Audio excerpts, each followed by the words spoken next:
শরীফ এবং তিরমিজি শরীফে 313 নম্বর 313 হাদিস শরীফে এসেছে নবী পাকের সাহাবী জাবির বিন আব্দুল্লাহ রাদিয়াল্লাহু আনহু يقول من صلى لم يقرأ فيها بأم القرآن তিনি বলে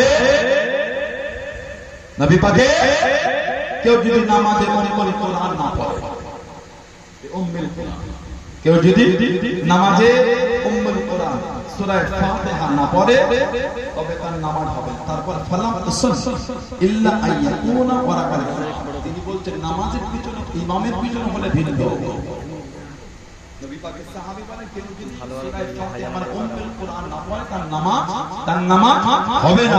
তারপরেই বলছেন ইমামের পিছনে ভিন্ন হুকুম নবী পাকের সাহাবীও ভাগ করে দিলেন ইমামের পিছনে বললে সূরা ফাতিহা পড়তে হবে না একা একা পড়লে সূরা ফাতিহা পড়তে হবে। আল্লাহ এগুলো আমাদের বোঝার তৌফিক দান করে বলেন আমিন জোরে বলেন আমিন। আল্লাহ আমাদের ফিতনা থেকে দূরে রাখেন বলেন না আমিন। দাজ্জাল বার হবে দাজ্জাল কানা কাফের জাহান্নাম গোটা পৃথিবী ঘুরবে কম বেশি 40 দিনে পৃথিবী ঘুরবে।